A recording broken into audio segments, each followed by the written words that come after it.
Yo man, Youngsta, panis ka. Napahinggan ko na to ng ilang beses kasi nag-trending na to sa TikTok. Sobrang solid ng mga ng mga bara dito ni Youngsta.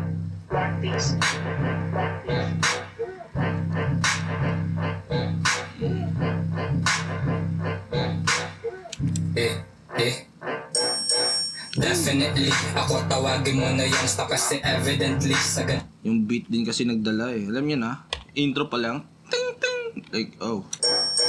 Definitely, ako tawagin mo Ito na yung order, man. Ito yung hinahanap ni Neo eh, no? Ito yung sagot na hinahanap ni Neo, man. na Youngsta. Definitely, ako tawagin mo na Youngsta kasi evidently sagad yung aking pagkastana. Pag nag-camera flip, ako yung dapat natutukan. Yung kasama mong bitch, baka gawin ko yung pulutan. Sige dis, pero di mo mabanggit yung pangalan ko. Paano kasi bitch, hanggang net lang yung kata mo. Sa akin mo ginet, PSG, pati angas mo. Kaya ever since, walang sense mga ba. Oh, tumawag na. Hello? Hello, good evening. Good evening po, ma'am. Mga tanong ni sir, bakit hindi naman available nga ka ng ligid para sa bunggo? Walang sense mga banat mo. Yan yung di alam ng tanga mo na friends. Mga di makarelate sa mga lirikong advance. Mga kritiko by chance o mga pitiful sagad. Aaminin ko na once wala kang meaningful na swear ko legit, authentic, para ko original. Fuck the police na parang banat ko political. Alam niyo, sa lahat ng mga diss track na napakinggan ko, yung kay Flo G, yung mga dati pa talaga, madaming diss track na nabuo eh. Lalo na yung All Side versus All Gang. Ayan. Pagkatapos nun, di ba, tumahimik na. So, sa ngayon, ito yung mga recent na napakinggan ko na sobrang lupit na diss track. Itong kay Neo, tsaka ito kay Youngsta. Hindi naman lang si Youngsta yung parang kalaban dito eh. Yung No Limit kasi umalis nga, yung ganung kwento. Di ba? Yung kay Neo din, iba din yun eh. Mag-react din tayo doon. Pero sa ngayon, ito muna kasi nakangasan talaga ako dito kay Youngsta. Dahil kung gaano kaangas yung music niya, ganun din siya kaangas dito sa music video. Mas lalong nag-make sense yung mga pinagsasabi niya dito kasi pinapangatawanan niya yung mensahe niya. Yung bara niya, pinapangatawanan niya. Isin nakatawan niya. Like, alam niyo na, hindi lang puro boka, kundi may tira talaga. Original, fuck the police na parang banat ko political. Mga homies na kasama kong pumipidal. Naka-OG, alapaap na lumilipad. Gigisingin mga utak na tulog. Bukod sa di ka pa hubog, wala kang utang na loob. Nakakuha ng tunog tas sa papuri na busog. Di ko kaya na patulan, parang putang pautog. Merong Alam mo na, tingnan nyo dito 4 minutes, 1 minute na. Puro rekta yon. shook, madami nakabuz sa kalye kung sakali na matus na ka. Palagi merong shook, madami nakabuz sa kalye kung sakali na matus na ka. Palagi kasi bitch ko palang panis ka na. Kasi ngipin ko palang panis ka na. Pero sorry talaga. Pero si Malupiton siya kasi. Yung si Happy Friend yung naalala ko dito eh. Parang weed, gusto mo maging abo. Tanga, i-wish mo na lang maging ako. Kasi bitch ko palang panis ka na. Kasi ngipin ko palang panis ka na. Parang weed, gusto mo maging abo.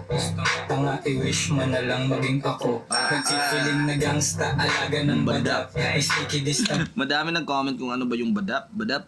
Kahit ako, di ko din alam yun. Pero may nagsabi daw bading, ganon. Nag-alaga ng bading. Pero di tayo sure doon. Bala wala namang talab. Nag-i-English pa para magmukha siyang may alam. Tas tuwang-tuwa naman mga kulang-kulang na fans. Ito ang prophecy, ako ang batang prodigy. Nakikinig na parang nasa homily. Kalabang pababa na para bang economy. Tas natatawa ako na parang nasa comedy. Ito'y child's play sa akin. Gusto ko yung rhyming doon Gusto ko yung mga letra doon, yung mga bara na, yung metaphor na gamit doon. Nako'y fly shit, stunning mga fine chick. Laging dinadine in, kain ako'y 19, pare na pa-drug deal ako. 21 na ng mga mic inabo. Kaya tang ina mo, wag na ako, iba na lang. Mga corny mo na bara, parang humor ni Badang. Dapat mo ko ginagalan. Badang, dito ka na naman! Ako tutor mo sa swag. Kasi Kawawa talaga si Badang, no? Naging... kulang sa bayag. Kasi bitch ko palang panis ka na. Kasi ngipin ko palang panis ka na. Parang weed, gusto mo maging abo. Tanga, i-wish mo na lang maging ako. Iba din talaga swag ni Youngsta. Yung swag tsaka aura ni Youngsta. Saktong-sakto lang din sa pangalan niya talaga eh, no? Yun nga eh, no? Pinanindigan niya talaga yung pagiging Youngsta niya, no?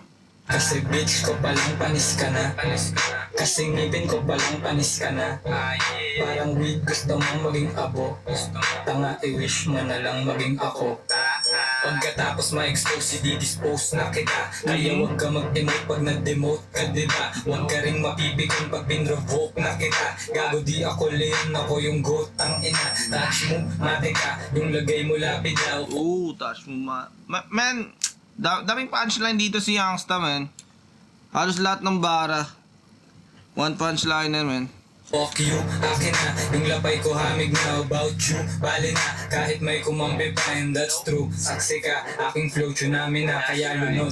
Luhod sabay lunok, pagkaspit ko ng apoy. Sunog lahat tupok, parang weed na nangamoy. Ubos lahat upos, pagkatapos ng unos. Lumapit ka sa Diyos at magdasal ka ng Lord. Patawad kinalabang ko si Youngsta. Sa totoo lang, ginagaya ko si Youngsta. Ang totoo niyan, nagfeeling ka lang na hasdo ng kumita ka sa rap. Galing sa kalsada ng shoot. Madami nakabuz sa kalye kung sakali na matus naka palagi merong shook. Madami nakabuz sa kalye kung sakali na matus naka palagi. Kasi bitch ko palang panis ka na. Kasi ngipin ko palang panis ka na. Ito masabi ko sa distrakan nila. Sa tingin ko hindi masyado malalim yung pinagmulan ng away nila kasi sa mga distract na binibitawan nila wala silang issue binabato. Walang issue, walang mga personal na away, walang siraan, like alam niyo na personal na siraan talaga. Ganon. Personal na buhay na siraan. About career and style lang naman yung ano nila dito eh. Personal life wala naman, walang chismisan. Talagang purong skills lang purong rap skills lang talaga pinapakita nila dito. Sportsmanship andun. Kaya nakakatuwa yung distrakan na to. Same lang kay Flo G tsaka 6th Street ba. Itong distrakan na to parang masasabi ko na parang Flo G tsaka 6th Street eh. Na hindi naman ganong level pero ganun kaganda yung mga kanta na nagawa nila.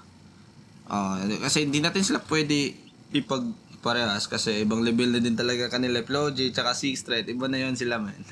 Pero sila may binibigay din sila sa mga audience na kakaibang diss din na talagang pasok din sa mga Youngsta, pasok din sa mga bagong tubo, kumbaga alam mo na kasi sila Flo G tsaka 6th Street parang 2020 pababa na yun ng mga era eh. So eto sila, 2020 pataas na era na din to sila. Kaya, maganda. Abo, gusto mo? Tanga, i-wish mo na lang maging ako. Kasi bitch ko palang panis ka na. Kasi Tangin ang beat yan, man. Biglang... Parang weed, gusto mo maging abo. Tanga, i-wish mo na lang maging ako. Itong No Limit, talagang mas lalong nag-improve yung style nila eh. Mas lalong nag-improve yung music nila nang nakapasok sila kay... Sino yun? Si Mark Beats, yun. Nakapasok sila kay Mark Beats. Talagang, grabe yung, sobrang solid talaga. Mark Beats, madami ng artist na pinasikat talaga yan, man. Ibang klase din yan mag-produce ng beat, mag-produce ng music. Sakto nakahanap sila ng magandang producer. Ito sila Youngsta. Sana maglabas pa sila kasi iba din talaga yung musika na binigay nila. May tira din.